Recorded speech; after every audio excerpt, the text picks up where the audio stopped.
I was told I need to be an empathetic leader, and therefore I'm going to be mindful and I'm going to listen to you and I'm going to be focused and pay attention. It's going to show as that, right? Because how you think is how you feel is how you act, and it comes out, right? Evolution has wired us to be able to detect authenticity, right? What's your experience been like, and what's your advice to, not only the young females out there, but just to young people and, young immigrants out there that see that as a barrier or challenge?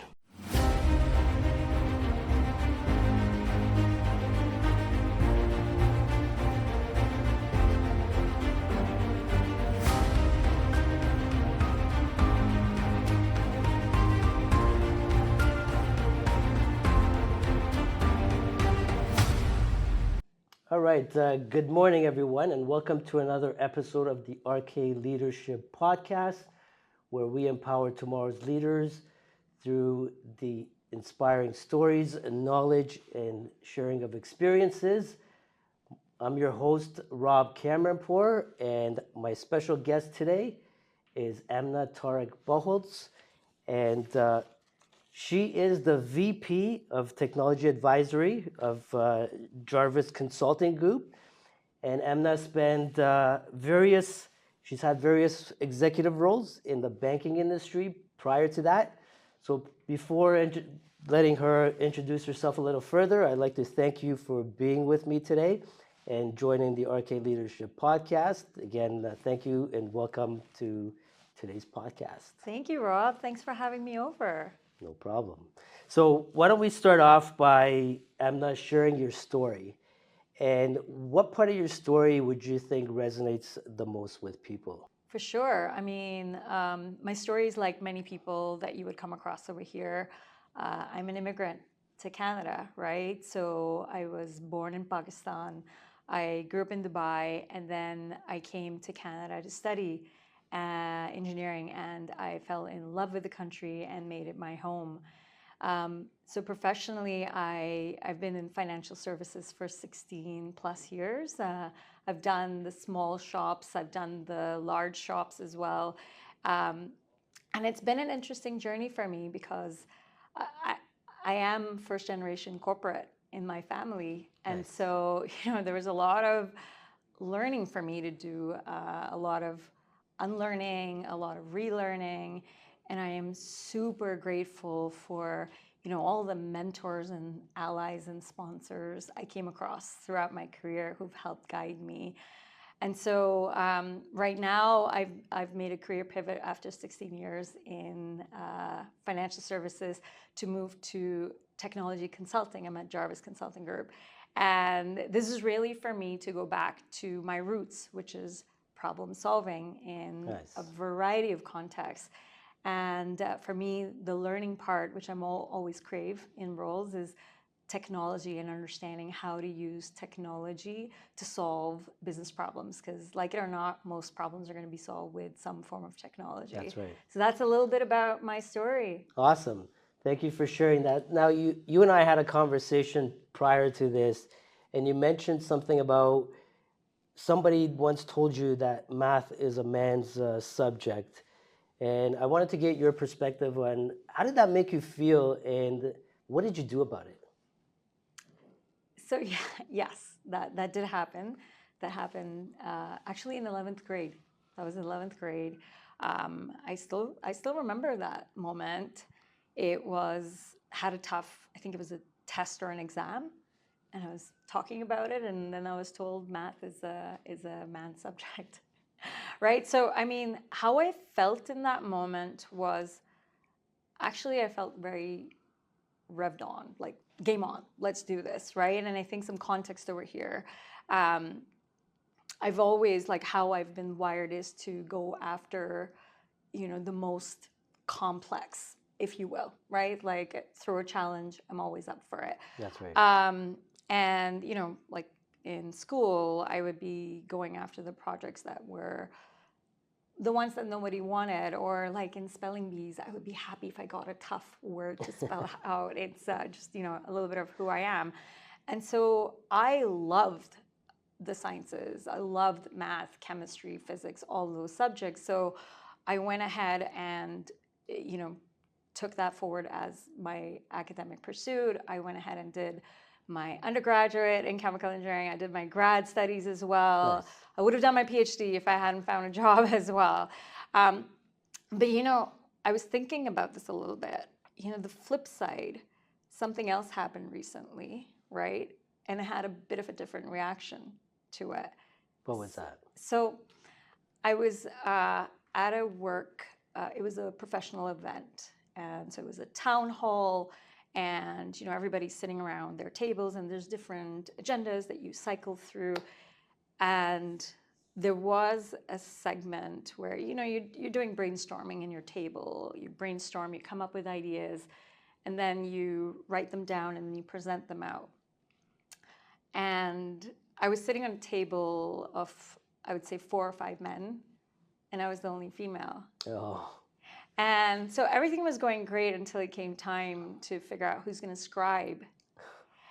And this has happened to me previously in my career. And, some of the men looked at me and said, and I quote, "You look like someone who would have good handwriting. Can you scribe for us?" Right? And in that moment, I didn't get a chance to react because sitting right beside me was actually my boss.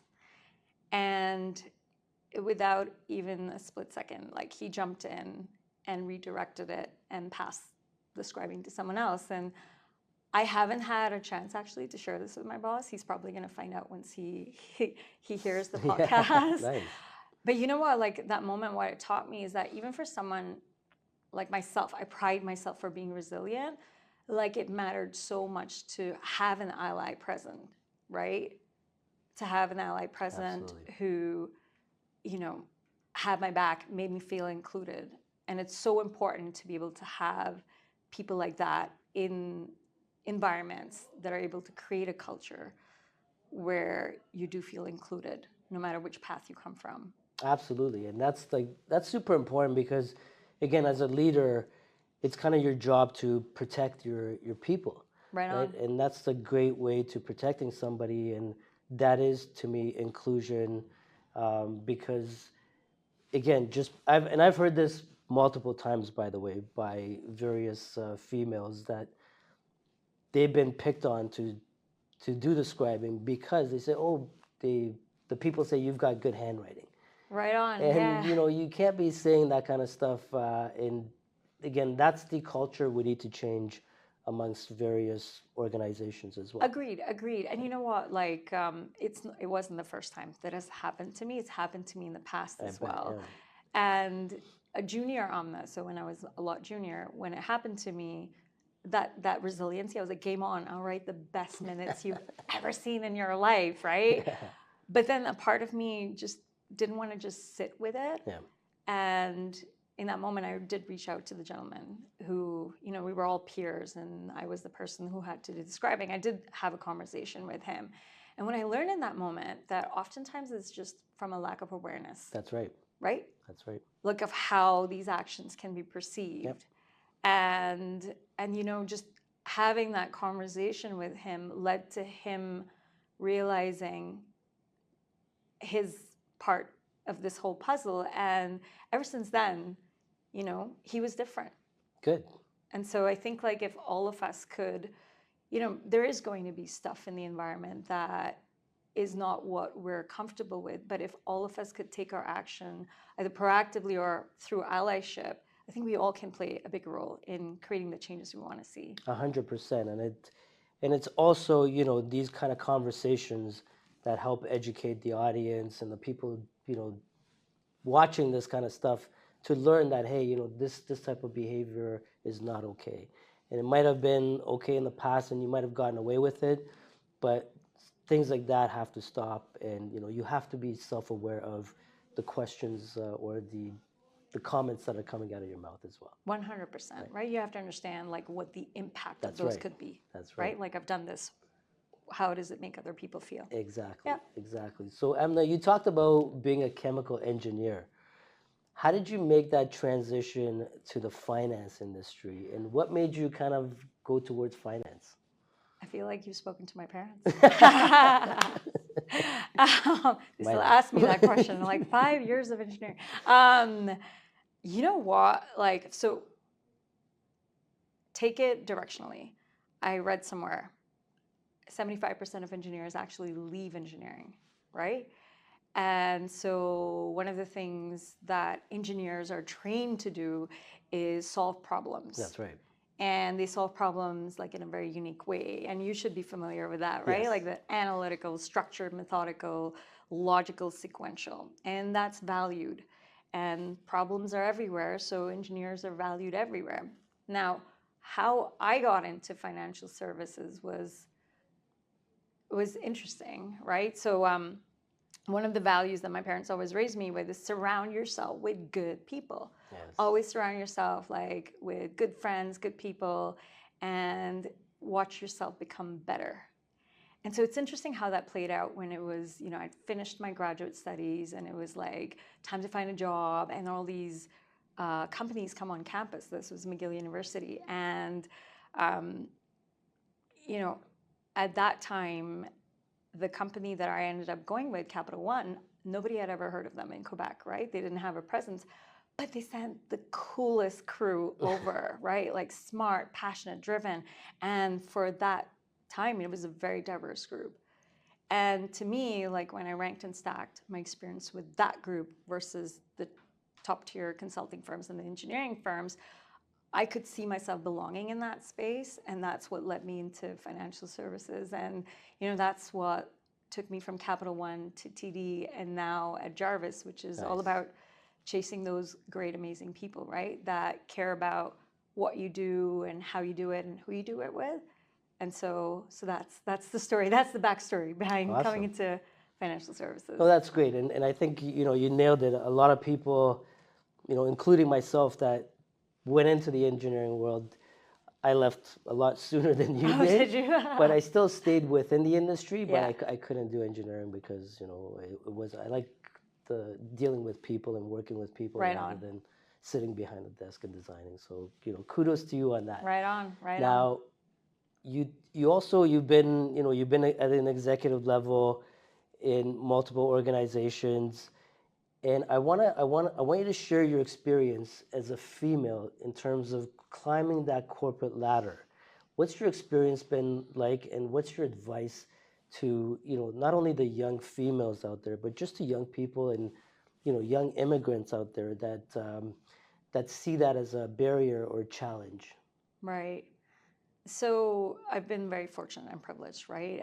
I think coming to Canada as an immigrant, first generation corporate, there was a lot of barriers that I faced. And, when I reflect back, a lot of them were internal, self-imposed barriers, right? And so I always wanted to do something like that leaves a dent wherever I go. Like there's something that's become better because I've been there. And to me, like the bigger the impact is, that naturally gets me very excited. And so, as you grow in your career and as you get to leadership positions, the impact just gets bigger. So that was my motivating force. But being an immigrant, being first generation corporate, I had no idea how to do it, right? Yeah. And so to me, the guiding principles I started my career with, that last to this day, of how I operate, is the starting point of my story, which is like, do great work, and, try to do that extra bit, try to go above and beyond. To me, I'm always like curious and drawn to learning new things, right? Yes. Because the one thing is, I learned at a young age is like no one knows everything and no one knows how to do everything. Like, so keep learning. That's right. Having fun is so important for me. If I'm not having fun, then the work is going to show too. So those three elements, and I think arguably the last one was probably the one that really helped carry me further, which is helping others. And I think, Rob, I think that's a function of my cultural upbringing, my background, being a Pakistani. In that culture, there's that sense of that collective we over me, right? And so that's how I've operated my entire career. And and over time, I was very fortunate to meet with people that wanted to mentor me, allies, sponsors. In fact, like there's so many pivots in my career. Had that person not been there, I wouldn't have gone down that branch. I still remember I was a manager, right? Having in a big five bank, having a career conversation with a business leader and talking about my short, medium, long term. And I might have shared the story with you previously. And I still remember to this day, it's been almost 10 years, that the long-term 5-year outlook I had for myself, my mentor turned around and said, well, why don't you do it in the next 5 weeks, right? And that was like that light bulb moment for me. Well, hold on a sec. I don't have to check all these boxes. Well, that's very, so anyways, having those mentors and sponsors show me the way, clear the way, really helped me progress forward in my career, and get to, where I am today. And I think that, I think the last part of your question is like, what would I say to, the next generation of leaders that are coming up, like the young women, the immigrants, the racialized women? What I would say is that, no one cares about your career more than you would, right? So that's the starting point. So own your career, and what that means and how you do it is like spend the time to understand who you are, what drives you, what motivates you, and be able to articulate that, right? Yes. Because a lot of times I find, even myself, floating around, regurgitating what society expects us to say versus like, this is my core, this is who I am, this is what I want to do. So spend some time to understand who you are, how you're wired, what kinds of work do you enjoy, and then find the people, find that tribe, surround yourself with the people that would lift you up, right? Seek those people that inspire you, that you would want to be like them one day, and meet with them. Oftentimes, oftentimes not, like most people would want to connect, would want to help, would want to mentor, right? And they're hungry to share what they've learned to the next generation. So don't be afraid to ask. And then enjoy the ride. Like the last piece I would say is, career is a marathon. It's not a sprint, right? Absolutely. It's not a sprint, and enjoy every phase of your journey, your evolution, your growth. Absolutely. I think, one of the things that you definitely have is that resiliency. And you talked about, everything is internal. And I think people start playing that victim card, and that's what's going to sabotage your whole career and kind of hold you back from being able to climb or go wherever you want to go.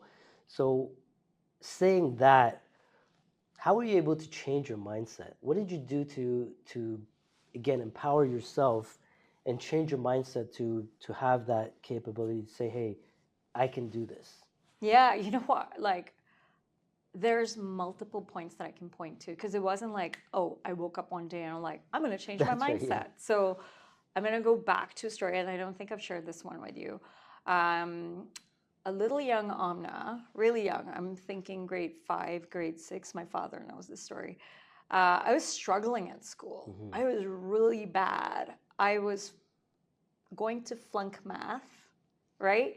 And I wanted to drop math, and I wanted to go in an alternate career path. I wanted to become a pilot. It was very interesting space I was in. And I remember having this conversation with my father where it was back to school. You go out, you buy stationery, bags and whatnot. So I'm going stationery shopping with my father, and he's having a conversation with me about me and this other person in my class. We're going to call her Sana. She used to always come first, right, in class, always first. I was like sitting at the bottom of the pack at that point. And I remember he said this thing. He asked me these questions. He's one of the smartest men I know, right? He asked me, like, how many eyes does Sana have? I was like, well, 2. How many do you have? I'm like, 2. And then he went all around, like, how many ears, how many nose, how many mouth? It's like, Sana, and you are exactly the same. So what is it about Sana that she gets the first rank in and you're here? And so grade 5, grade 6, Amna, like that's like when, when you receive a message and it clicks. For me, I was like, oh, it's all in me. It's like, it's in my control. If someone else can do it, so should I. That's right. Right? So that was a pivotal point. And then, my gosh, like academically, things completely flipped the script. So I'll give full kudos to my father for that. And I think professionally in my career, there were many times where, I would hesitate to take on roles, or it would be so out of my comfort zone. And I was like, oh, I need to tap out, right? Like, this is just getting way too much. And again, it goes back to the tribe. I've been very fortunate to have mentors that have stayed around me and been there to catch me in those moments where I'm like on the floor, right? And like to dust me off and like get on with it. You got this, right? So the other lesson I learned over time is like, it's not about perfection, it's about progress. Yes. That was huge for me, right? 100%. As someone who's like a high achiever and wants to like, I realized that I was aiming in the wrong direction and putting a lot of pressure on myself. And so another lesson I learned from someone much wiser than me was that they shared that, the higher you go, it's not the pressure that gets to you, because the pressure, is the same for everyone. That's right. They said it's how you internalize it, right? And so then that's when you keep hearing those concepts, then you reflect on it. You're like, well, hold on a sec. There's like a engineer. There's an equation over here, right? Like the equation is, and so I can say this, like from one nerd to another, how you think, right? Yeah. Becomes how you feel. That's right. How you feel becomes how you act, and how you act becomes your reality. Absolutely. Right? So you go back to like, how much power do you have? Because you can control how you think. Yep. Right?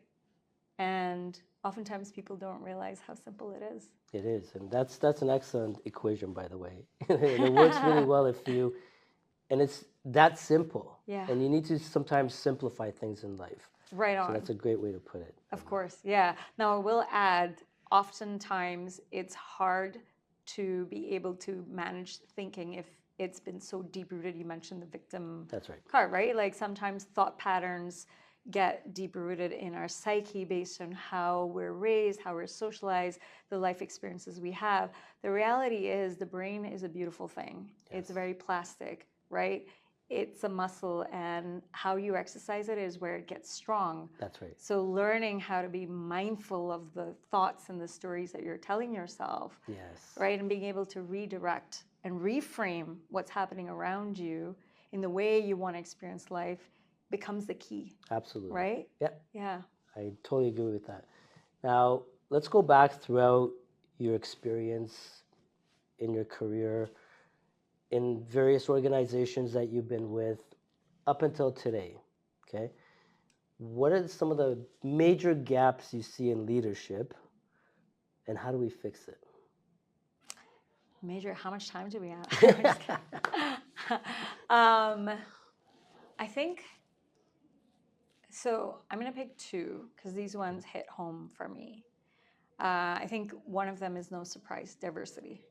Right? Like diversity, and by what I mean by diversity is at the leadership levels, right? And just before this podcast, you and I were having a chat about a peer I've connected with recently. Her name is Amna, and I hope she's on your podcast someday. So her story is she rose up the ranks as an executive and then created a social enterprise based on her experiences called Fix the Broken Rung, which is focused on empowering racialized immigrant women. And she shared this stat with me, which I found fascinating, and that I think you will find fascinating too, given all the great work that you're doing on the engineering side. Thank you.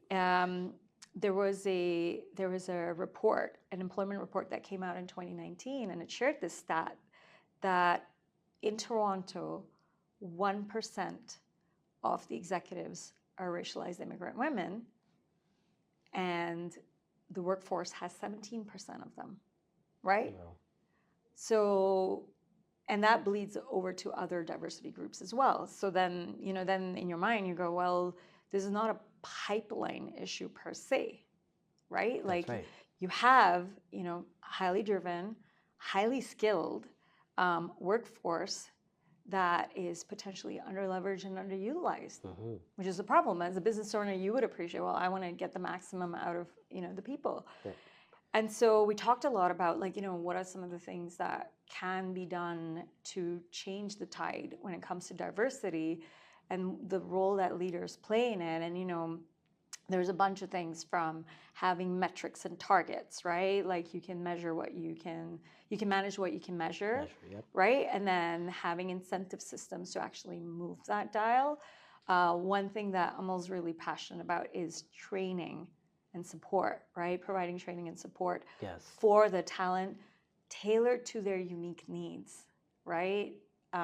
There's nuances to groups that come from multicultural background, and it's like for leadership to understand what those could mean and be able to support them in their needs.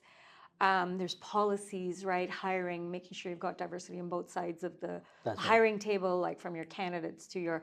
But the last one that we talked about, which I found fascinating, which I hope it's interesting to dig in with, was it's not a pipeline issue, right? It's the engagement of that talent. Yes. Right? The engagement of the talent, and how you engage is through the cultures that you create.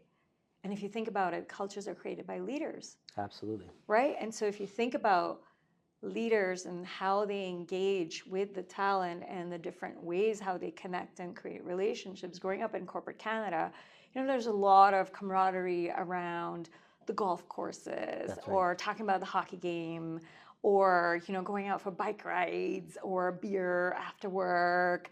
And, for someone like myself who grew up outside of Canada, some of these topics, they don't relate to me, right? That's right. So I found myself in these interesting positions where either I forced myself to learn about hockey and then, faux pas my way into a conversation, which was genuinely very inauthentic for myself, right? Yes.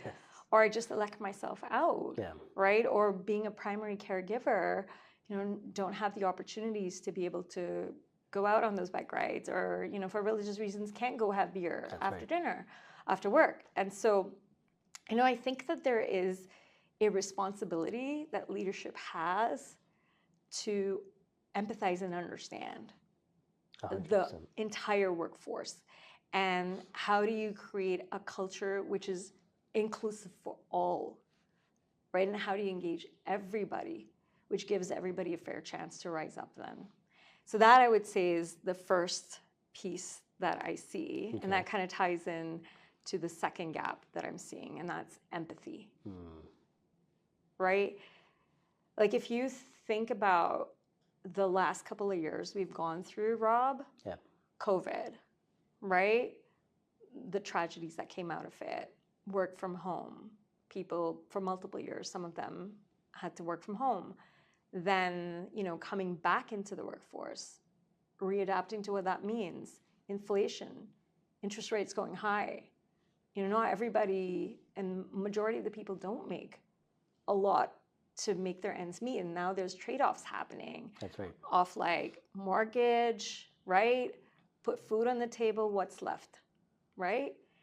And then all the conflicts that are happening in the world. Yes. So it's a tough time. It is. It's a tough time. And we have to understand that the people, me and you, that show up at work and the person that's home, we're the same people. Yes. We're all intertwined.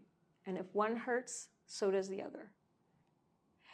And so to take it back to empathy, right? Like empathy is needed at a leadership level to understand the workforce and to create the culture and to create the environment that is supportive and inclusive for all. And leadership better do that in a hurry, because I read this research, Deloitte, it came out in Deloitte, and they forecasting by 2025 to 2030, 75% of the workforce will be millennials. Yes. Being a millennial myself, right? What I would say to that is we're driven by very different motivators, right? Like financial isn't the sole reason. Absolutely. There's the purpose. There's the flexibility. There's the make me a part of something bigger, not a cog in the big machine. And I think the leaders that understand how to bring empathy as a strength are the ones that are going to win. Right? 100%. I couldn't agree with you more. So I have two kind of questions that I want to ask with respect to what you've said. So first, let's start with the DEI part. Right on. Okay. Now, the issue I have, and I'm going to challenge you with this, is because you brought it up, is you talked about the matrices and the policies and everything that needs to be put in place. What I've seen throughout some organizations is that becomes a ticky box, and it's just done for perception. So people say, hey, you know, we've got diversity. How do we get around that? How do we make it that it's, again, authentic? Because again, if the board gives you a mandate to say you got to have like 4 females, 3 males, whatever that ratio is, are we really doing it authentically, or are we just filling seats with, you know, what needs to be filled? Are we bringing the best people in? Right on. And that's a really good question, right? And you see all kinds of practices happening to try to win the DEI race. It's almost become a race, That's right. Like, how do I showcase? And I think I'm going to simplify this a little bit. Good. Right? To me, the organizations that get it right have the right intent. Yes. It starts with intent. Intent. Intent at the top of the house. Yes. Right? Why are we doing this? Yep. What is the reason for it? Right? And it's okay to say diversity actually makes good business sense, right? That argument is so, you know, you can't refute that. But I think the other side of it is like the social aspect of it, right? How do we lift everybody, right? How do we create an environment where everybody feels welcome, included, and can bring them best selves forward? That creates that cycle of a business to be able to attract the best of the best. Absolutely. Because I will tell you, it doesn't take a lot to know when it's a ticky box exercise versus like we truly genuinely believe in it, right? And I've experienced different ways how organizations have tried to do it. So I would say the things that I've seen that have worked is when you've got intent aligned to the right North Star at the top of the house, right? There's a fundamental conviction at the top of the house of why this is the right thing to do, which then cascades to the levels below. And if that isn't right, then, you know, the ticky box exercise becomes what everybody marches towards. Exactly. Right? And so the second piece I would say is there's a lot of work that happens of driving awareness in organizations. There's a lot of trainings that happen. There's a lot of like policies that get changed and whatnot. But I think that they focus a lot on the what. This is what we should be doing. This is what we should be doing. But I feel that what gets missing is the how. Helping people to understand how to translate what I've just learned into action. I'll give you a simple example. One of the organizations that I worked in, there was a lot of focus of like, you know, how do we eliminate bias to help improve diversity, right? And there's a lot of conversation, a lot of, you know, events and panels, and I sat on so many of them as well. And at the end of the day, it was good conversation, right? But everyone walked away inspired. But then there wasn't anything, okay, now what do I do differently? I feel good. I feel like I learned, but what am I doing? And so what this organization did, which was really cool, was spent like a lot of time focusing on, all right, we've done a lot of the what. We know what are the issues. Let's double down and help people understand, teach them how, right? So bias is okay, we all have them. We now understand all the different kind of biases that exist. Like how do you move from having that self-awareness to now regulating yourself so that you're not tripping up over with your own biases. But again, this is one of those things that it's not something that is close to being finished. We're still having the conversation. A lot of work. Right, it's a lot of work. And I think this is where continuing the conversation, amplifying the voices, driving awareness, holding people accountable, those are all things that we, people with your platform, my platform, all of us should be continuing to, you know, 100%. amplify. Yeah, because you know, a lot of your employees are not stupid and they see what you're doing. And, like I said, the people that you're putting in place and the younger generation Yeah. is not going to tolerate that. Yeah. And if I may add one thing, Yeah, like, absolutely. It's about walking the talk. Yes. Walking the talk, right? Walking the talk. And it's like great to have policies, it's great to have missions and vision statements, but you sit around the leadership tables and you see there's homogeneity of a certain type. Yes. You're like, well, then I think it's just not effective, right? And one of the things that I've loved coming to the organization that I'm in right now is today's not it's a work from home day, so you don't see, but the amount of diversity that you see, not just at the working level, but also the leadership level, it's inspiring, right? That's when you know the intent is in the right place and it's now being trickled forward. Nice. Awesome. So the second part of that you talked about is empathy. So I couldn't agree with you more, and that's something that's lacking in a lot of places because, like you said, we're all struggling with something. And we come to work and there's a lot of leaders or managers, whatever you want to call them, that really don't care or don't even ask how you're doing. And that's not a good feeling because at the end of the day, we're all humans. We're all, emotional beings, as I like to call it, right? So it's very important that empathy piece is super important. Now, this is a question I've actually raised on my social platforms is, how do you train for empathy? How do you train leaders to have empathy? Yeah, that's it's interesting, right? Because everyone's got so much going on. Everyone's got 1,000,001 problems, right? That's right. And then it's like, it's hard to cut through that noise and make space for someone else's. That's right. Right? And I've got a couple of points over here. I think the first one is, if you're in a leadership position, right, you need to understand what the responsibilities are that come from it, right? And oftentimes people kind of, especially first-time leaders, might think it's a lot of managing the resources, getting productivity out, getting the outputs. And the reality is, and they learned that over time, it couldn't be further from the truth. That's right. Right?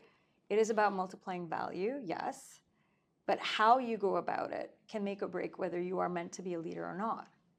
And in my experiences, I found that the leaders that have that servant leadership mentality, that I'm here to take care of you, right? You and all of you, in whatever aspect that looks like, those are the ones that are able to, have amazing teams that are engaged and that will go above and beyond. That's right. And the thing about those leaders that have that servant leader approach is they lead with empathy. And so, some of the best leaders that I've seen, one of the things that I've always observed about them, the commonality, I was like, what is so common about them? Is they have radical curiosity about their people. Yes. Right? Like they understand they're there to take care of them, and how to do it is to be radically curious about your people and to suspend judgment, right? To suspend any of that internal noise and whatnot, but to really be curious, to understand the person, Rob, as you are, and what your needs are. And there's a saying, we have 2 ears and 1 mouth, listen more than you speak, right? To be able to be present, focused, and curious about that person. And when you're able to do that, which is easier to say than do, mind you, because all of us have all this going on in our heads, but to be mindful in the moment present and really hear and see what your people's needs are, that leads to you behaving in an empathetic way because you get the insights that you need to understand how you need to show up. That's right. For your talent, right? So that would be my 2 cents on empathy. And be intentional with it. Yeah. Right? The intent isn't to, and this is the thing, right? Intentionality can swing the dial on how you show up. Yes. Right? So if you're, tick the box, I was told I need to be an empathetic leader, and therefore I'm going to be mindful and I'm going to listen to you and I'm going to be focused and pay attention. it's going to show as that, right? Because how you think is how you feel is how Yes. you act, and it comes out, right? Evolution has wired us to be able to detect authenticity, right? And the lack of as well. But if you come at it, if you are able to wire your internal compass to come from a place of care. Yes. I'm a leader, you've been put in my care. My responsibility is to care for you, right? Your intent gets wired the right way, and the right. actions that follow would lead to good things. Absolutely. And my philosophy has always been lead with kindness and love. Love it. Right. I'm all about that. All about that. In the world where you can be so many things, always choose kindness, That's right? right. Always Absolutely. choose kindness. You can't go wrong.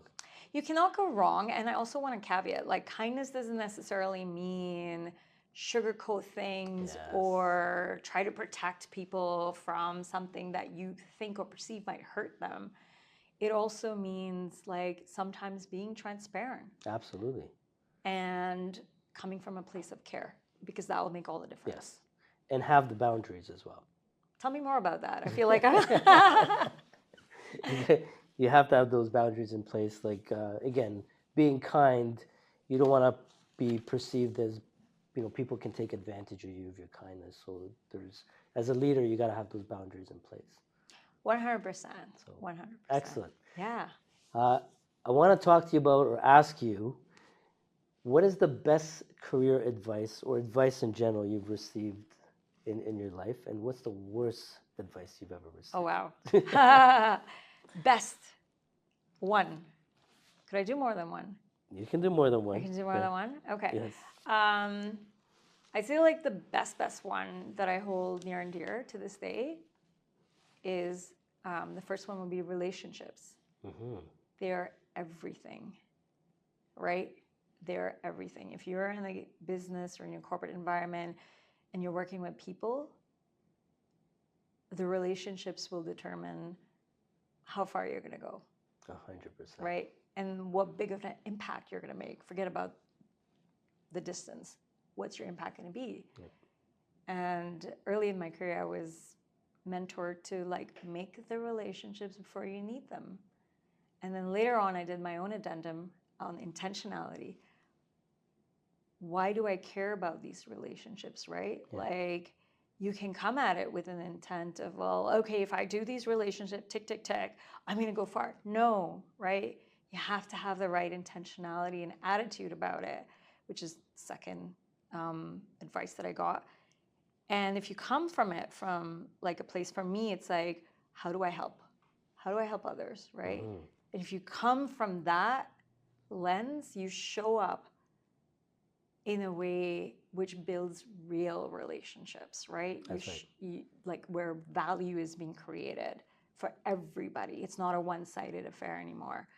And so I would say relationships are super key, super fundamental. Anyone who's at any point in their careers, make sure you've got great relationships 360, right? And if it's not working out, learn how to either let go or learn how to address it. Yes. Right? Because oftentimes we tend to get in our heads and think that, it's their fault or I did everything right. But, like, showing up with, I'm going to give a 1-part B tip as well of career advice.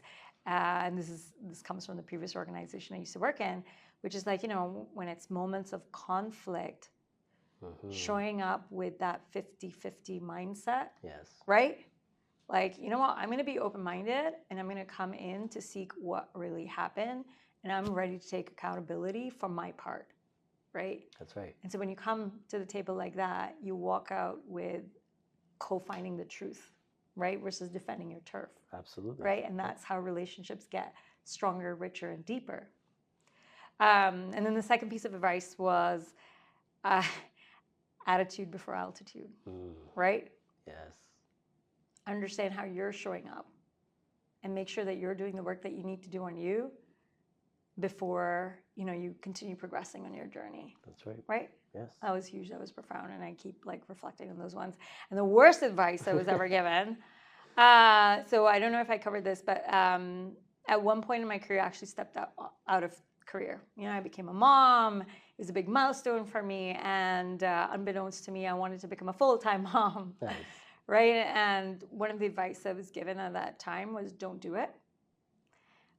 It'll impact your career. It'll be hard to get back on. You'll be set back. Your peers will. All of that came out of the woodwork. And I heard it. I didn't act on it. I went ahead and did my sabbatical, and it was really one of the best things that happened, right? Took a couple of years off, was a full-time mom, came back 3 years later, was an executive at a big five, right? So all that to say that taught me that whole concept of career is a marathon. That's right. It's not a sprint, right? Absolutely. And that life, we're all going to go through different stages. And at some point, you're going to put the foot hard on the pedal, and sometimes you're going to release that foot. And just know that every decision you're going to make, there's going to be a trade-off. That's right. And you just have to be okay with it, right? Yes, absolutely. Awesome. So before we wrap this podcast, we've reached the segment of what I call rapid fire questions. Oh, dear. So I'm going to ask you some questions, and you tell me what's the first thing that comes to mind. Okay, all right. Right? So what does paying it forward mean to you, and how do you pay it forward? Helping others, right? Like throughout my career, there have always been people that have helped me and lifted me along, right? And growing up, it was all about how do you, like the word that I used to be told, like, because you existed, someone else was able to exist better. That's right. Right? And so there's different ways that I go about it. Like I do a lot of mentorship through nonprofits, outside of nonprofits, some that we've actually connected on as well through Education Bank. And I'm fortunate to work at an organization that truly believes in giving back. It's part of their DNA. And this is the whole piece of, find a place where your North Star and their North Star align. So there's a lot of activities that we do as part of Jarvis in terms of giving back to the community, hosting events for women in technology, empowering them. There's a lot of blood bank donations that go out. I recently did a food prep at a shelter out in downtown. So it's just great. Like, I think that the more you give, the more you get. Absolutely. I love that. Yeah. That's great. Yeah. What's your key advice to young leaders? My key advice to young leaders is be curious, be kind. Right? Be curious, be kind. Awesome. What's the best word to describe Amna? Oh, gosh. 3-part, work in progress. Excellent. What is your unconventional definition of leadership? Unconventional definition of leadership.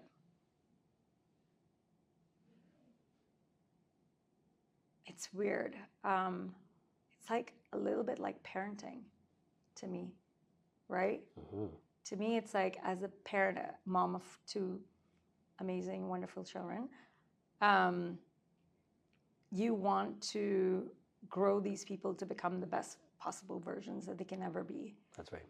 But it's understanding how much do you play a role in that and how much can you prescribe that versus how much do you guide. And I find like leadership when done right is like parenting when done right, right? Yeah. You amplify what you have. That's right. You're developing other leaders. Right? Mm-hmm. Excellent. And what is the most difficult emotion to control as a leader? The most difficult emotion, I would say, is, like in my experience, as a leader, people are always watching you and taking your cues from you, right? And if a leader's having a great day, it's like, oh, everything's gonna be great. Like, it's kind of like, even if you go back to yourself as a child, you would look to your parents and you're like, oh, this looks like we're in a sticky situation, but parents seem to be okay. We're okay, right? That's so right. Leadership, I think some of the difficult ones is realizing that leaders at the end of the day are still humans. Like, we do the same thing as people that are in any space and place, right? We eat breakfast, we go to the washroom, we put our pants on 1 foot at a time, and we have good days and we also have not so great days, right? And I think that for me, the eternal optimist, glass half full, for me, I always subscribe to know, like, even when I'm having a bad day, I need to always show up for my team. Yes. Right? So early on in my leadership journey, to me, that was like, I need to show up like rah rah as a cheerleader. And then it was only after a certain time I realized, you know what? It's okay to be authentic and to be real, right? Yes. And tell your team, today I'm at 30%, guys. I'm gonna try to help you where I can, but it's been a rough week. Could be at home, could be at work, could be whatever. And I think there's something that does to create that psychological safety. Yes. To make people realize that you're a human just like them. Exactly. And gets them to just be. Yep. Right? And Connect with you. And to connect with you as well. Awesome. Yeah. And last thing, where can people find Amna? Oh, where can people find Amna? Okay. You can find me on LinkedIn. I'm arguably probably the only person in the world with the name Amna Tariq Buchholz. So I think if you can find me on LinkedIn, add me on. Happy to have a conversation with like-minded people and see how we can continue to pay it forward. Awesome. Well, I wanted to thank you again for taking time to be with us today and sharing your valuable experience and knowledge and your great stories. Thank you so much. And for all those listening out there, thank you for tuning in, and we'll see you in the next podcast. Take care, everybody. Awesome. Thanks so much, Thank bro. you. Thank you.